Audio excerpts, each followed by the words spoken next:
తెలంగాణలో సర్పంచ్ ఎన్నికలు హింసాత్మకంగా మారుతున్నాయి. గతంలో ఎన్నడూ లేని విధంగా తెలంగాణలో ఎన్నికలు హత్యలకు దారితీస్తున్నాయి.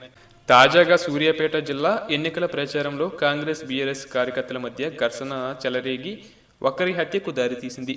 వివరాల ప్రకారం జిల్లాలోని నూతనక్కల్ లింగంపల్లిలో సర్పంచ్ ఎన్నిక రక్తసిక్తమైంది. కాంగ్రెస్ బీఆర్ఎస్ వర్గీయుల మధ్య చెలరేగిన ఘర్షణలో కాంగ్రెస్ కార్యకర్తలు కర్రలు రాళ్లతో బీఆర్ఎస్ కార్యకర్తలపై దాడి చేశారు.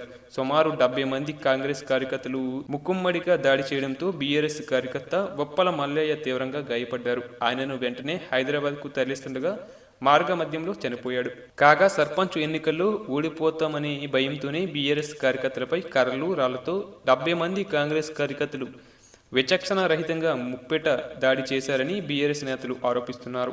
ఈ దాడిలో బీఆర్ఎస్ కార్యకర్త ఉప్పల మల్లయ్య మృతి చెందగా బీఆర్ఎస్ మండల అధ్యక్షుడు మొన్న మల్లయ్య యాదవ్తో పాటు 15 మంది కార్యకర్తలకు తీవ్ర గాయాలయ్యాయని తెలిపారు.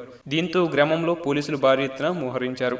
కాగా సూర్యాపేట జిల్లాలో మొదటి విడతలో గ్రామ పంచాయతీ ఎన్నికలు జరగనున్న సూర్యాపేట, ఆత్మకూరు, నూతనకల్, మందిరాల, తుంగతురి, అర్వపల్లి, నాగారం, తిరుమలగిరి ఈ 8 మండలాల్లో మంగళవారం సాయంత్రం 5 గంటల నుండి ఎన్నికల ప్రచార సమయం ముగిసింది.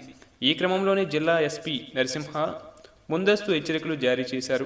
గత ఏడాది ఇదే గ్రామంలో మాజీ సర్పంచ్ హత్యకు గురైన నేపథ్యంలో పోలీసులు అప్రమత్తమయ్యారు. అయినా మరో హత్య జరగడం కలకలం రేపింది. మొదటి విడత ఎన్నికల జరగనున్న మండలాల్లో 1500 మంది పోలీసు సిబ్బందితో ఎన్నికలకు 5 అంచెల పటిష్టమైన పోలీసు బందోబస్తు ఏర్పాటు చేశామని ఎస్పీ తెలిపారు.